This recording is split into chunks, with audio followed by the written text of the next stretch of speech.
તો રામ રામ ને જય માતાજી। કેમ છો મારા વાલા? બધા મજામાં? તો બધા મજામાં દીશો ને, આપણે પણ મજામાં જ છે। તો નવા વ્લોગમાં બધાનું સ્વાગત છે, અભિનંદન અને જય માતાજી। તો અત્યારે આવી ગયા આપણે ખેતીવાડીમાં અને ફૂલના બગીચામાં। તો કે જો વરસાદ થઈ ગયો તો આમાં પણ રોગ આવી ગયો, એટલે આમાં પણ દવા છાંટવી પડે, રીંગણીમાં પણ દવા છાંટવી પડે। તો મસ્ત મજાના જો માતાજીને હાર પહેરાવવા માટે ફૂલડા પણ વાવેતર કરેલું છે અને આપણા સબસ્ક્રાઈબરની વાડી આવ્યા વ્લોગ બનાવવા માટે। જો ખાલી કોમેન્ટ કરજો ફૂલ કેવા છે, વિડીયો જોઈને આગળ કોમેન્ટ કરવાનું કે જય માતાજી, કેમ કે માતાજીનું ધાર્મિક ફળ છે એટલે જો। અને રામસિંહભાઈ પણ આવી ગયા। જય માતાજી।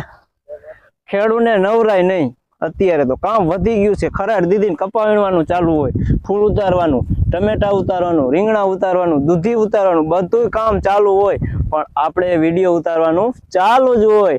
કારખાને ગાયો ગા રેકડા ઢાળતા હોય, કેમ કે ખબર છે ઘરે જઈને આપણે વ્લોગ બાકી છે, વિડીયો ઉતારવાનું। બધા માણસો કહે કે તમારે કેમ બળતરા, પણ બળતરા તો કરવી જ પડે, કેમ કે આપણે યુટ્યુબમાં પૈસા ચાલુ થઈ ગયા છે। તો આ સોનું છે અને આ ધાતુ છે। ધાતુ એટલે મગફળી બગાડી નાખીને ધાતુ થઈ ગયું, અગર સોના જેવા ફૂલ છે।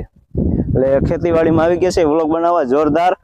અને રામસિંહભાઈ પણ જો અત્યારે મોબાઈલમાં વાતું કરે છે, અને એકદમ લોકેશન તો સારું છે।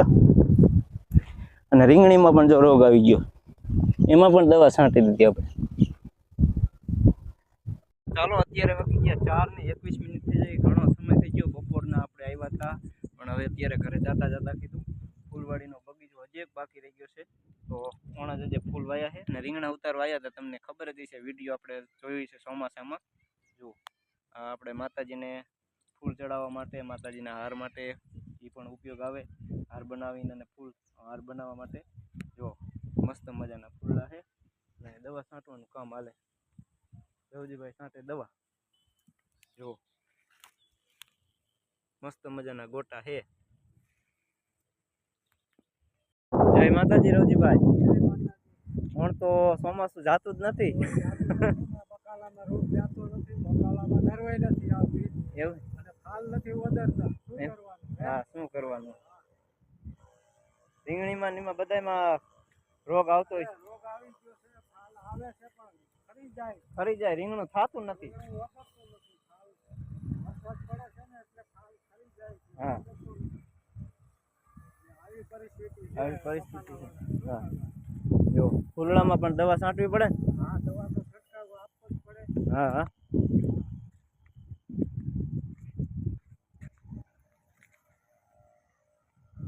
પણ તો પણ માવઠું કેવા ચોમાસા જેવું થઈ ગયું। તમારા હાંભળણમાં આવા કોઈ દી વરસાદ થયેલો? સમય આવું એલું નથી જામતું, એવું જ એલું જાય। હા, એવું જ એમ 10 દિવસ 10 દિવસથી। હા, તમારા ઉંમર પ્રમાણે કોઈ દી આવું માવઠું થયું જ નહીં? જોયેલું નથી, ન જોયેલું? અત્યારે ટાઈટ નથી, તમે જો ગરમી છે, ગરમી છે, અત્યારે શિયાળો બેસી ગયો, શિયાળો બેસી ગયો, એના બદલીમાં અત્યારે છે ને ગરમી થાય।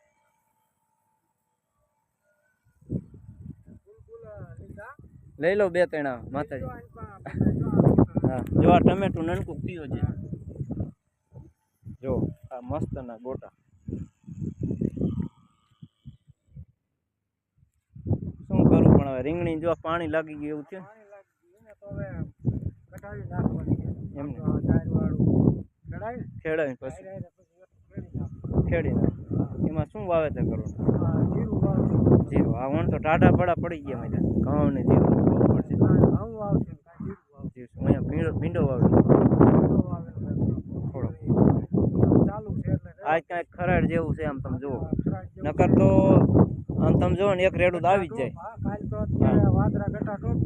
માણા ખેડૂ કેટલી મહેનત કરી, તમે જો 4-5 મહિના આમાં મહેનત કરી, બધી નુકસાની, મગફળી કયો, કપાસ કયો, અને આ નીણ માલનું તો ન રહેવા દીધું, પણ માણાનું ન રહેવા દીધું। હા, નુકસાની મોટી।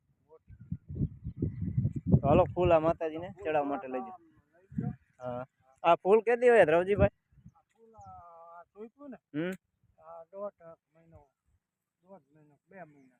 એમને 1.5-2 મહિનામાં થઈ ગયા। આમાંથી આ પાકેલા ફૂલ હોય ને, હા, રોપડા કરીને ઉગશે। હા, રોપા થાય છે, અહીંયા ખરી જાય ઉગશે, પાકી ગયેલું। આ ફૂલ રહ્યું ને, એ છે, આ નીચું પડી ગયા હોય ને એ પાકી ગયા. પાકી ગયા એટલે એનું આપણે સૂકવી નાખીને એટલે એ ઉગે એનો રોગ થાય. થાય. અત્યારે થોડાક દી સૂકવી દે ને, હમ. અઠવાડિયું 10 દી પછી આપણે વાવી દે ને ઉગે. ઉગે. અહીંયા